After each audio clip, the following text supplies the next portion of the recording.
Donc, on tourne dans 1 Roi, chapitre 9. 1 Roi, chapitre 9. Et on continue notre étude dans 1 Roi. Prions. Merci, Seigneur, pour ta bonté, ta grâce, ta provision, Seigneur. On te prie pour ces enfants qui vont recevoir ces cadeaux. Prépare nos cœurs aussi pour Noël, Seigneur. Pour recevoir ta parole aujourd'hui, mais pour continuer, Seigneur. Continuer à être une lumière autour de nous, Seigneur. On te prie que ces moments ensemble de louange, ces moments, Seigneur, de rassemblement puissent vraiment être une lumière ici à La Rochelle. Nous te prions. Et maintenant, on te prie, Esprit Saint, parle-nous, parle à nos vies. Et on te prie, Seigneur, que chacun puisse recevoir de toi, de ta parole aujourd'hui. Et on vient devant toi, on ouvre nos cœurs, Seigneur, et on te dit, parle-nous, s'il te plaît, en ton nom, Jésus. Amen. Donc, on vient de voir dans 1 Roi, chapitre 8, la plus longue prière manuscrite des Écritures, donc la prière de Salomon à Dieu, la dédicace du temple. Donc, on avait la plus longue prière et Salomon, donc, et on l'a vu, hein, il a dédié le temple, mais réellement, c'est nos vies qu'on a dédiées devant Dieu. Hein, vous vous souviendrez, c'est un peu le but de ça. Là, le temple, c'est une chose, on en a besoin de se rassembler à un endroit, c'est extraordinaire, on rend grâce à Dieu pour ça. Mais vraiment, c'est nos vies qu'on veut dédier à Dieu. Quand on vient chanter, hein, on vient vraiment, on dit, Seigneur, prends ma vie, prends mon cœur. On vient l'adorer, on dit, c'est toi, et on veut proclamer qui il est. Et c'est ce que Salomon, je vais dire David, à cause de l'histoire des enfants ce matin, mais Salomon, c'est ce qu'il a fait. Et donc, dans notre dernière étude, et on se souvient au chapitre 8, verset 56, au verset 56, Salomon disait « Béni soit l'Éternel qui a donné du repos à son peuple d'Israël selon toutes ses promesses.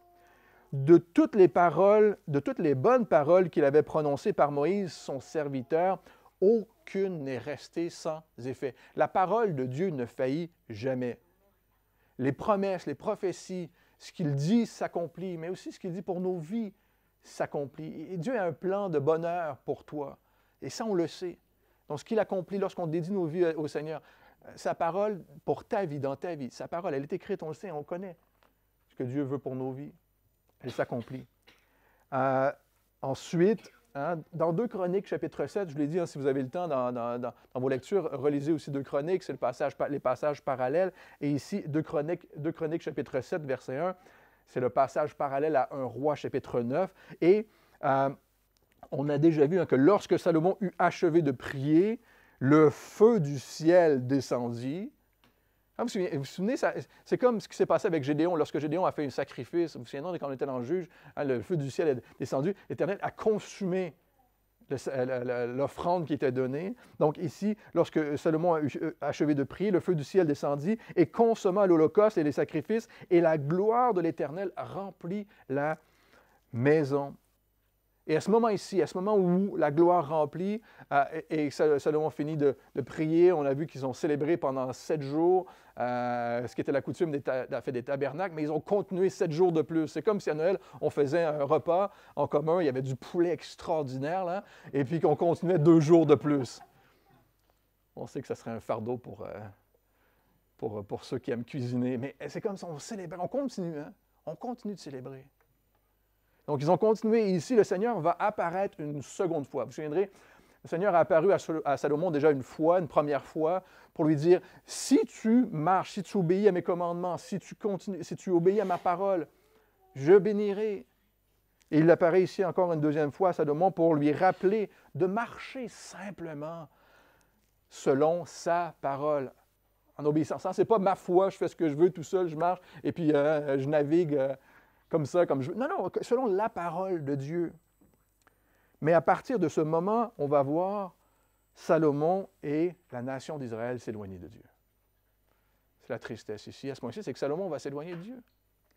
Hein? On pourrait penser, hein, pour nos propres vies, là, on dirait que c'est extraordinaire, le feu descend du ciel, la gloire remplit, la nuée, c'était tellement fort que c'est comme si lorsqu'on fait la louange, il y avait une nuée extraordinaire, puis là, on peut même plus rien faire. Je ne pourrais même pas m'avancer ici pour prêcher la parole parce que la nuée est trop forte. Là. Mais dire, hein, on se dit, si on pouvait expérimenter quelque chose comme ça, hein, ou quelque chose qui ressemble à ça, ou quelque chose d'autre, hein, si on voyait le feu descendre du ciel, hein, comme Élie, on va le voir au chapitre 18, lorsque Élie, hein, il fait un concours avec Baal, qui n'existe pas d'ailleurs, puis il dit, hein, on va mettre un autel et le feu du ciel descend sur l'autel. Si on expérimentait des choses comme ça, on pense parfois qu'on serait plus zélé. On pense parfois, alors que ce n'est pas à chaque fois qu'il y a eu un sacrifice dans la parole de Dieu que le feu est descendu. Hein. C'est à quelques occasions spécifiques pour approuver, hein, lors du temple à ce moment-ci, pour approuver. Hein, Dieu rappelait, on a vu dans nos études, que le feu du ciel est tombé pour approuver et dire il y a expiation et pardon des péchés dans la maison de Dieu. Il y a, hein, le Seigneur, lorsqu'il a fait ça, il a dit, c'est vraiment pour affirmer, il y a expiation. Les sacrifices que vous faites et les holocaustes, il y a expiation, pardon pour vos péchés. C'est la parole de Dieu, frères et sœurs, qui change nos vies. C'est connaître la parole de Dieu, désirer être obéissant à la parole de Dieu qui change nos vies. Ce n'est pas de voir des choses extraordinaires. Dieu ne fonctionne pas de cette manière-là. Ésaïe, chapitre 28, disait ceci. C'est la parole de Dieu qui change nos vies, ligne après ligne, précepte après précepte. Ésaïe, chapitre 28. Ligne après ligne, c'est elle, la parole, qui va faire une différence. Et le Saint-Esprit, hein, on le sait, à l'intérieur de nous, va faire cette œuvre-là. J'espère que vous le croyez encore ce matin. La présence de Dieu dans le temple et le feu qui descendait, qui consumait, assurait Salomon, hein, c'est bien ce que vous avez fait, il y a expiation dans la maison de Dieu, mais il n'y aura pas toujours cette splendeur et ces éclats. Il n'y aura pas toujours du feu du ciel qui vient pour... Mais Salomon répète et rappelle que c'est la parole de Dieu. Chaque parole que Dieu a dite s'est accomplie. Et ici, c'est la parole de Dieu que Salomon va recevoir qui va transformer aussi et qui va interpeller Salomon. On a dédié, hein, c'est pas juste en apparence, on ne veut pas juste venir faire quelque chose en apparence, on veut poursuivre la marche. On veut continuer dans la parole de Dieu. Lorsque Salomon, au verset 1, eut achevé de bâtir la maison de l'Éternel, au chapitre 9, on suit ensemble, hein, si vous n'avez pas de Bible, il y a une Bible en français, juste là, la maison du roi et tout. Écoutez ceci, lorsque Salomon a eu achevé la maison de l'Éternel, la maison du roi et tout ce qu'il lui plut de faire. Tout ce qu'il lui plut de faire. L'Éternel apparut à Salomon une seconde fois comme il lui était apparu à Gabaon. Donc, au début de son règne, l'Éternel apparaît à Salomon, alors que Salomon lui offre des sacrifices à Gabaon. L'Éternel apparut à Salomon et lui dit, hein, vous vous souvenez dans sa première apparition.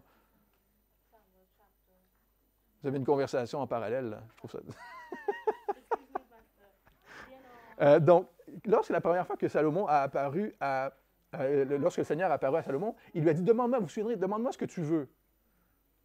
Demande-moi ce que tu veux, ce que tu désires. Et Salomon a demandé la sagesse et l'intelligence, vous viendrez au Seigneur, pour pouvoir gouverner, pour pouvoir bien gouverner son peuple. Et ça a plu au Seigneur. Salomon n'a pas demandé des richesses, n'a pas demandé... il a dit même, tu n'as pas demandé la protection pour tes amis. En politique, on appelle ça du copinage. Tu n'as pas demandé la protection pour tes amis, pour t'élever toi. Tu n'as pas demandé des richesses pour toi. Mais tu n'as pas demandé davantage, mais tu as demandé la sagesse pour servir. Et donc, le Seigneur avait répondu, en plus de la sagesse et de l'intelligence, je te donnerai aussi l'honneur, la renommée et les richesses en abondance. Et ici, on est environ au milieu du règne de Salomon. Donc, une vingtaine d'années au milieu. Salomon a régné pendant 40 ans. Et donc, Salomon avait fait ce que le Seigneur lui demandait. Il a bâti le temple. Mais ici, le Saint-Esprit nous indique qu'il a aussi fait tout ce qu'il lui plut de faire. Il a bâti la maison du Seigneur, mais en plus de ça, il a fait tout ce qui lui a plu de faire. Et on va voir dans nos prochaines études que c'est précisément là où le cœur de Salomon s'est détourné du Seigneur. C'est précisément là où son cœur s'est détourné. Le Seigneur n'était plus la priorité dans la vie de Salomon. Hein? Il a utilisé ses dons, sa sagesse, son intelligence et les ressources que Dieu mettait à sa disposition. Ces choses venaient de Dieu. Il a mis toutes ces choses que Dieu lui avait données, l'avait bénies. Il avait mis ces ressources-là à la disposition de ses propres désirs, hein, pour construire sa propre renommée, plutôt qu'à un moment construire la renommée de Dieu. Mais à ce moment-ci, Salomon était venu devant Dieu. Hein. On a vu dans notre dernière étude, il est venu devant Dieu. Et c'est ce que l'on fait, nous. Hein. On vient devant Dieu. On vient dédier nos vies, mais on vient devant lui. Et lorsqu'on vient ici, on vient devant le Seigneur. Et nous venons devant lui ensemble. Et au verset 3, chapitre 9, l'Éternel lui dit, « J'exauce ta prière et ta supplication que tu m'as adressée. » Hein, il réfère à la prière qu'il vient tout juste de faire, à la consécration. Il dit, « Je sanctifie cette maison que tu as bâtie. » Écoutez ceci. L'Éternel dit, « Pour y mettre à jamais mon nom. » Hein, pour construire la renommée de Dieu. C'est la renommée de Dieu, hein? Que le Seigneur soit connu, que Jésus soit connu aujourd'hui dans nos vies. C'est le désir de nos vies, que Jésus soit connu. Ce n'est pas ce que nous faisons. Et il rajoute, « J'aurai toujours là mes yeux et mon cœur. » J'aurai toujours là mes yeux et mon cœur. Si vous voulez, les enfants, vous pouvez aller à l'arrière. Hein? Je sais que ça ne va pas faire une immense différence, mais vous pouvez juste aller à l'arrière avec Laura. Laura va vous indiquer, là. Et puis, juste, peut-être vous pouvez jouer par terre de ce côté-là. Donc, le Seigneur répond et dit, « Je sanctifie cette maison que tu as bâtie pour y mettre à jamais mon nom, et j'aurai là toujours mes yeux et mon cœur. » L'Éternel répond à la prière de consécration de Salomon, et en quelque sorte, pas en quelque sorte, mais il reconnaît qu'il a bien entendu la prière. « J'ai entendu ta prière. » Savez-vous que Dieu entend votre prière? C'est facile à oublier parfois. Hein? On peut avoir l'impression que le Seigneur oublie, n'entend plus. Psaume chapitre 8, verset 5, je vous le lis, nous dit « Qu'est-ce que l'homme pour que tu te souviennes de lui? » David était devant Dieu et dit « Qu'est-ce que l'homme pour que... » On est petit, hein? Nous sommes peu de choses. Et c'est bien d'avoir ce sentiment d'humilité, mais on se trouve devant Dieu. Mais qu'est-ce que l'homme pour que tu te souviennes de lui? Sommes-nous toujours autant émerveillés qu'un Dieu si grand pense à nous? Vivons-nous de cette manière ou est-ce qu'on est toujours émerveillé qu'un Dieu si grand pense à nous, qu'un Dieu si grand puisse m'aimer? À ce moment, Dieu dit, hein, dans 2 Chroniques, chapitre 7, texte parallèle à ce qui se passe ici. Écoutez ceci, vous connaissez ce texte. Mais c'est à ce moment où Dieu va dire à Salomon et à son peuple, « Si mon peuple sur qui est invoqué mon nom s'humilie, prie et recherche ma face, s'ils reviennent de ses mauvaises voies, je l'écouterai des cieux et je lui pardonnerai son péché et je guérirai son pays. » C'est à ce moment que ça se passe. Si mon peuple sur qui est invoqué mon nom s'humilie. Le nom du Seigneur, c'est lui qu'on invoque, n'est-ce pas? Lorsque mes enfants rendent grâce à la maison, à la table, ils disent « Merci pour la nourriture, et on veut manger. » Et on leur apprend depuis qu'ils sont tout jeunes, « Merci qui? À qui tu parles? » Merci Jésus. Merci Seigneur. Hein? On sait à qui on s'adresse. On a vu qu'Israël était différent, et toujours différent des autres nations depuis toujours. Premièrement, à cause qu'ils ont reconnu qu'il n'y a qu'un seul Dieu. Yahweh est son nom. Mais surtout, les autres nations, écoutez ceci, savaient que lorsque Israël invoquait le Dieu d'Abraham, d'Isaac et de Jacob, Les autres nations autour savaient que leur Dieu répondait. Les autres nations savaient que leur Dieu répondait.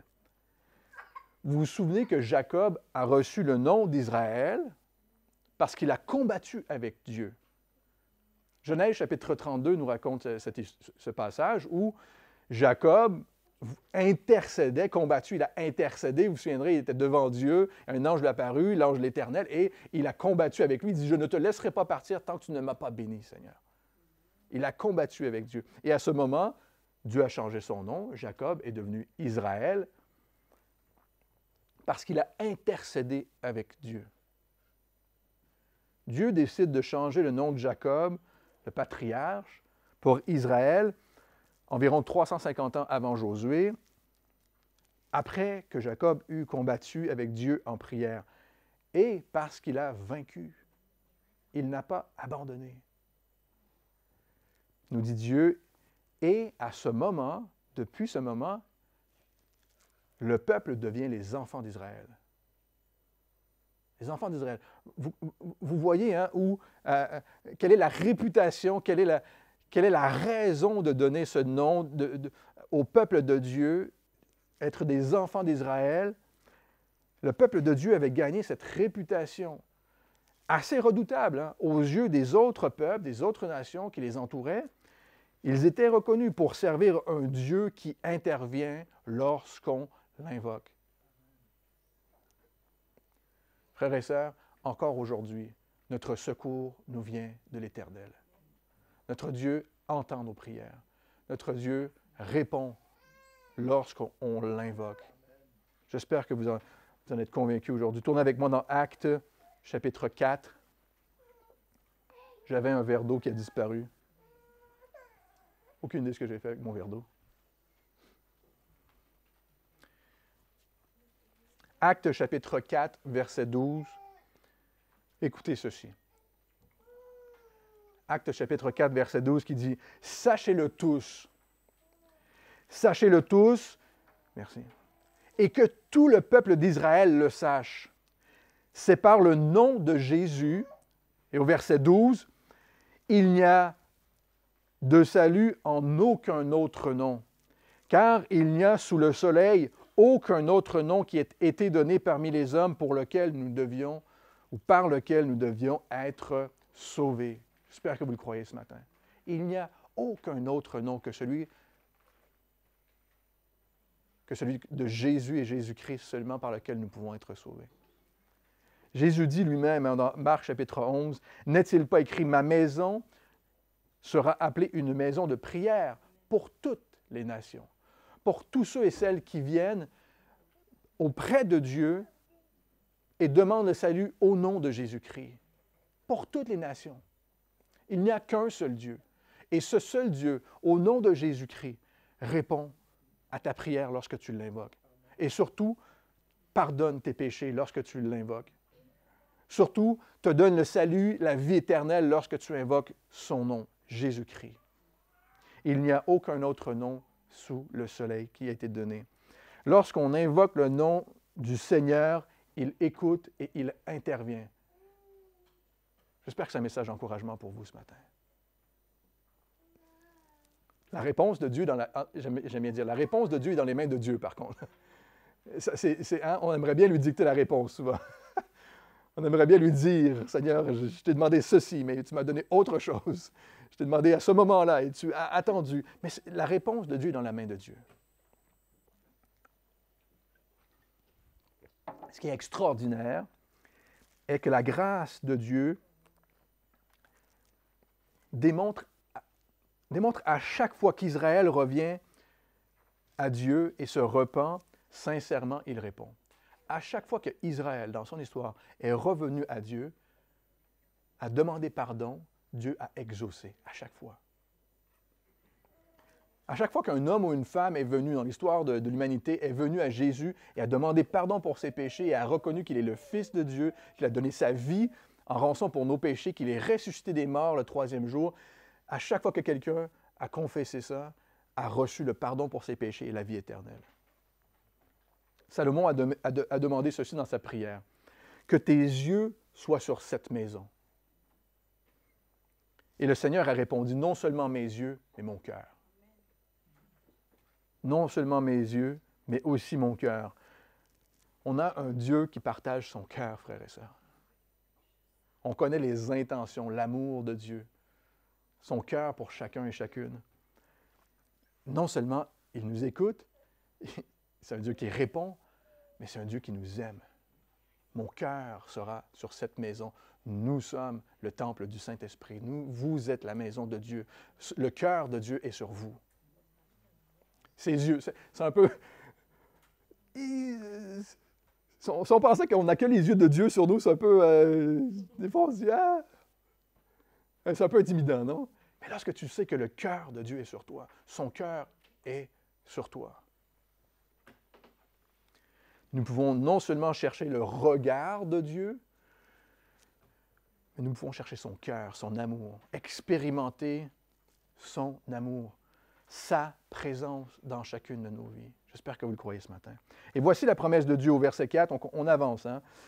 Et toi, si tu marches en ma présence, comme a marché David, ton père, avec sincérité de cœur et avec droiture, faisant tout ce que je t'ai commandé, si tu observes mes lois et mes ordonnances, j'établirai pour toujours le trône de ton royaume en Israël, comme je l'ai déclaré à David, ton père, en disant, tu ne manqueras jamais d'un successeur sur le trône d'Israël. Si tu marches avec moi.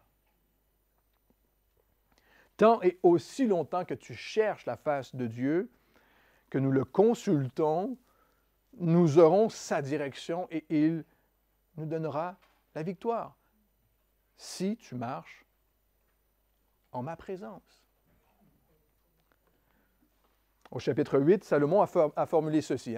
La prière de Salomon, c'était « Si on te cherche, exauce et pardonne. Si on marche avec toi, exauce et pardonne. » Et le Seigneur répond de la même manière, ici au verset 4 et 5, « Si tu marches en ma présence, j'établirai. » Au verset 6 et 7, il va faire la même chose. « Si vous vous détournez, par contre, si vous vous détournez du Seigneur, j'exterminerai. » La parole de Dieu va être sans équivoque. Un autre pasteur a dit, « Une chose que l'on sait de David est qu'il ne s'est jamais tourné vers d'autres dieux.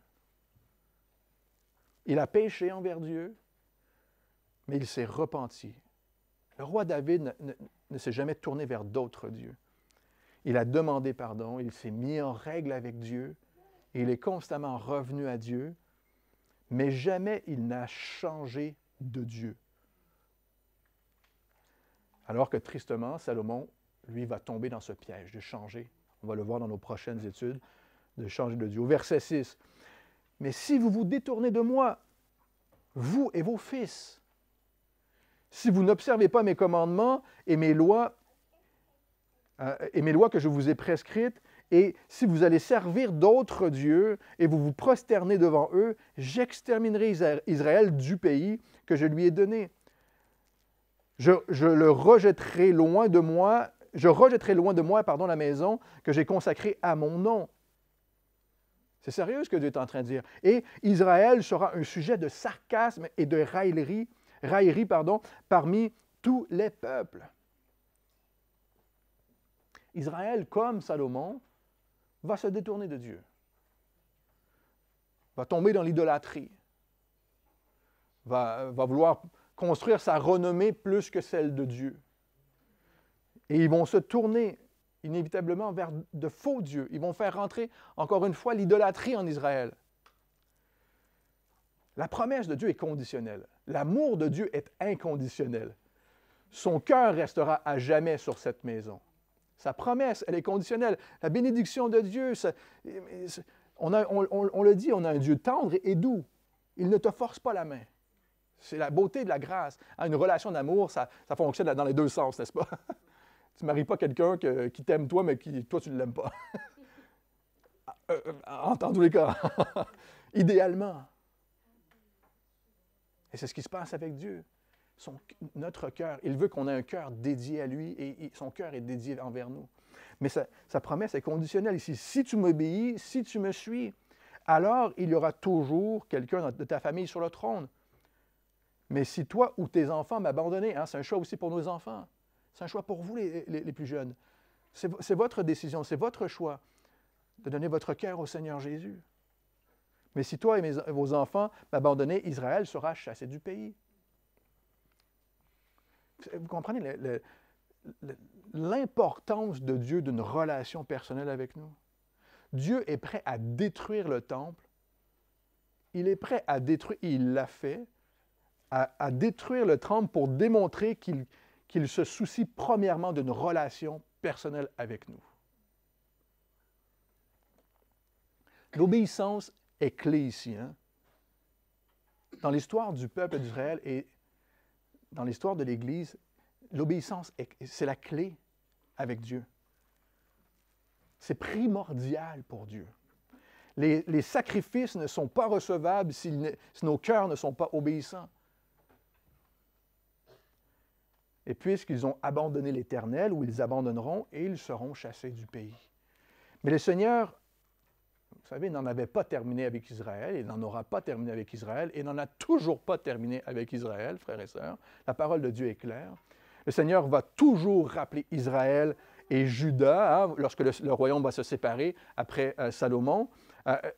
L'Éternel va toujours rappeler Israël et Juda à revenir à lui, toujours, constamment. Dieu n'a jamais rejeté son peuple. Sa promesse est conditionnelle. Si tu marches avec moi. Souvent, le Seigneur, vous savez, nous met en garde de diverses manières dans nos vies. Des fois, il pointe le doigt sur quelque chose, n'est-ce pas? Ça arrive, ça vous est déjà arrivé que vous savez que Dieu a pointé quelque chose dans vos vies spécifiquement. Pasteur Chuck Smith disait, très souvent, lorsque Dieu fait ça, nous pensons, « Ah, Seigneur, tu n'as plus besoin de me parler de ça. Ça fait longtemps que je suis chrétien. » Ou « Je n'ai pas besoin. C'est une petite chose dans ma vie. » Ou « C'est un domaine où je n'ai pas vraiment de problème. C'est quelque chose qui n'est pas très problématique pour moi. » Lorsque Dieu vous parle de quelque chose dans votre vie, vous mettez le doigt sur quelque chose, écoutez-le attentivement. Écoutez-le attentivement. Parce que Pasteur Chuck Smith disait, Dieu ne gaspille pas ses mots. Dieu ne gaspille pas ses mots. S'il attire notre attention sur quelque chose dans notre vie et qu'on n'écoute pas, c'est dans cette chose qu'on va avoir des problèmes. C'est dans ce domaine de notre vie qu'on va avoir un problème. Le royaume de Juda va, hein, donc Israël bientôt va se séparer. Donc, va devenir, hein, tout le peuple d'Israël va avoir le royaume du nord qui va s'appeler Israël, le royaume du sud qui va s'appeler Juda. Et Juda va ramener des idoles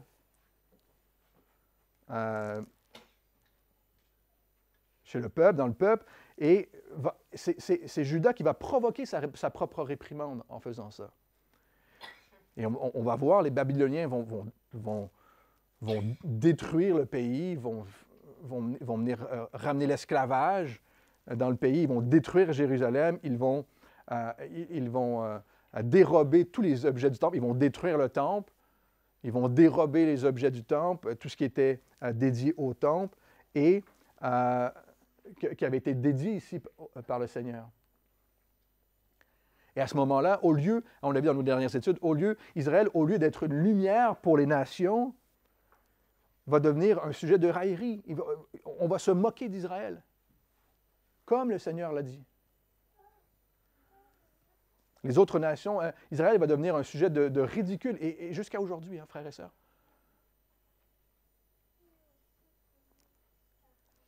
Comme le Seigneur l'a dit. Si Dieu commence à nous parler de certaines choses dans nos vies, écoutons-le attentivement. Prêtons oreille à sa parole. La Bible nous dit que celui qui pense être debout prenne garde de tomber. Que celui qui pense être fort prenne garde de tomber. Lorsqu'on est trop confiant en nous-mêmes, hein, on se dit « Ah, je n'ai pas de soucis, tout va assez bien, c'est facile pour moi ». On a tendance à se reposer sur soi-même. On a tendance à penser hein, qu'on est fort dans un domaine ou qu'on a réussi, par exemple. Paul nous dit dans 2 Corinthiens, chapitre 12, verset 9, je vous le lis, « Quand je suis fort, c'est alors que je suis faible.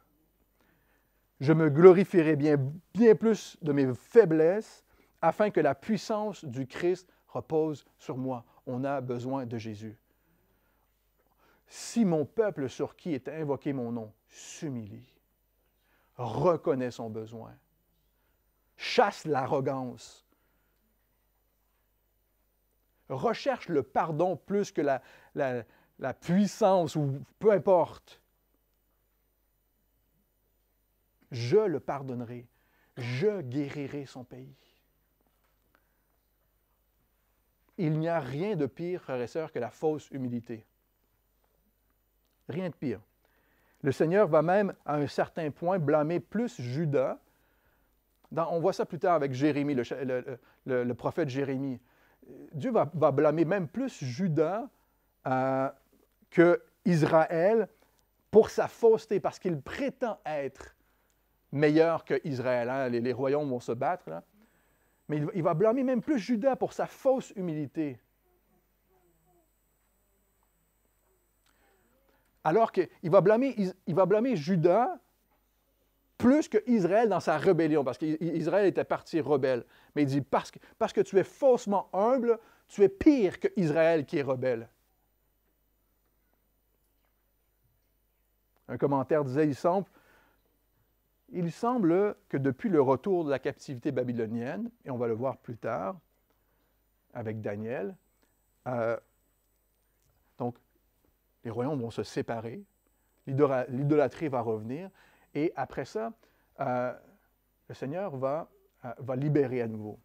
Mais il semble que depuis le retour de cette captivité babylonienne, Israël ne soit pas retombé dans l'adoration de faux dieux. Depuis cette captivité, Israël est resté concentré sur Dieu, le Dieu de la parole, de la Torah, de la loi. On ne dit pas qu'il n'y a pas de superstition, qu'il n'y a pas eu de superstition dans la religion, qu'il n'y a pas une religion qui s'est établie, qu'il n'y a pas eu de légalisme qui a pris place. Et c'est le cas pour nos vies. Hein. On n'a pas à juger, c'est le cas pour nos vies. Là. On sait où est-ce qu'on on commence à savoir comment une prédication, ça fonctionne. Hein? Dieu est en train de nous parler à nous ici. Là. On n'est pas en train de juger. Au contraire, Dieu n'a jamais enlevé son cœur sur son peuple, n'a jamais enlevé son cœur de sur ta vie, même si tu es tombé, même si tu es péché. Mais l'humilité, c'est de reconnaître son cœur, pas de regarder à Israël, pas de regarder aux autres peuples, aux autres nations, à son voisin. C'est de regarder à son propre cœur. J'espère que vous êtes avec moi aujourd'hui. On ne dit pas qu'il n'y a pas de superstition, mais de légalisme, mais c'est de ces péchés qu'on veut se séparer. C'est de ces péchés spécifiquement que l'on veut se débarrasser dans notre vie. Israël a gardé le Dieu de la loi de Moïse jusqu'à aujourd'hui. Et la bonne nouvelle, c'est que Salomon, on connaît l'histoire, Salomon va revenir à Dieu. On le croit, hein? Salomon va revenir à la fin de sa vie dans Ecclésiaste, chapitre 12, il va dire « Crains Dieu et observe ses commandements ». Hein, il a commencé en disant « Vanité des vanités ». J'ai tout essayé, là. J'étais riche, j'ai eu des femmes, j'ai eu la gloire, peu importe, j'ai tout essayé. Crains Dieu et obéis à ses commandements. C'est là où ce que doit faire tout homme et toute femme. Israël aussi doit se tourner vers Jésus. Et nous pouvons prier pour Israël, qu'Israël se tourne vers Jésus. C'est notre prière pour eux. Mais le Seigneur va accomplir ses promesses envers son peuple. On continue au verset 8, au chapitre 9. Et là, vous vous dites, pourvu qu'on ne fasse pas 40 versets aujourd'hui. On va arrêter dans un instant. Au verset 8. « Et si haut placée qu'ait été cette maison, quiconque passera près d'elle sera dans l'étonnement et sifflera. On dira, pourquoi l'Éternel a-t-il ainsi traité ce pays et cette maison? » Au verset 9. Et l'on répondra, parce qu'ils ont abandonné l'Éternel, leur Dieu. Qui a fait sortir leur père d'Égypte? Parce qu'ils se sont attachés à d'autres dieux, se sont prosternés devant eux et ils les ont servis. Voilà pourquoi l'Éternel a fait venir sur eux tous ces maux. Parce qu'ils ont abandonné l'Éternel. Avant qu'on passe nous-mêmes un jugement sur Israël, sur la religion, on peut considérer même dans l'histoire de l'Église, combien d'églises, combien de ministères chrétiens ont arrêté, ont cessé d'être une lumière à la gloire de Jésus, à la renommée de son nom. Combien de ministères chrétiens, combien de chrétiens, de chrétiennes ont cessé de représenter Jésus, de représenter la vraie foi dans la parole de Dieu et d'amener la gloire au Seigneur. Alors que nous devrions représenter Jésus aujourd'hui. Et on termine avec ceci. Vous savez, il n'y a qu'un seul Juif aujourd'hui de la lignée de David qui se qualifie pour s'asseoir sur le trône. Et c'est Jésus. C'est Jésus. Fils de David, fils de Dieu.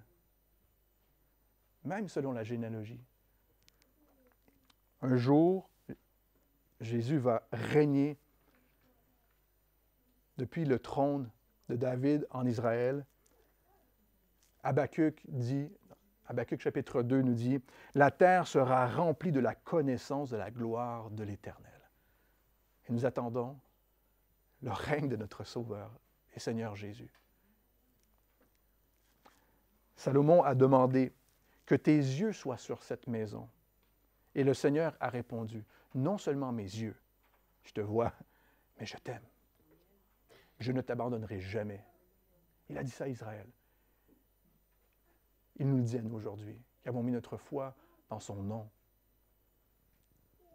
Pas seulement chercher le regard de Dieu, l'apparence devant Dieu, à accomplir quelque chose, mais nous-mêmes, en retour, lui donner notre cœur, lui ouvrir grandement la porte de notre cœur, afin de pouvoir expérimenter son amour, sa présence, même dans les difficultés, dans chacune de nos vies. Prions. Seigneur Dieu, on te dit merci pour ta parole. Merci pour ta parole, Seigneur, qui nous restaure, Seigneur, qui nous établit. Tout comme c'était le rappel de ton temple, Seigneur, c'était de nous rappeler que en ton nom, Jésus, en ton nom, Seigneur, tu nous rétablis, tu nous fortifies. On te prie ce matin que tous ceux et celles qui ont besoin d'être fortifiés, Seigneur, que tu viennes. Esprit Saint, on te prie de fortifier. En ton nom, Jésus, nous te prions maintenant. Nous te prions, Seigneur, viens, soutiens, soulève, guéris, protège, s'il te plaît, Jésus. Mais non seulement ça, nous voulons maintenant t'adorer, élever ton nom. Élever ton nom, Seigneur. Il n'y a aucun autre nom qui est donné sous le ciel, sur la terre, que celui de Jésus en lequel nous pouvons être sauvés. Et nous voulons te dire, Seigneur, sauve-nous, pardonne nos péchés. En ton nom, Jésus. Amen.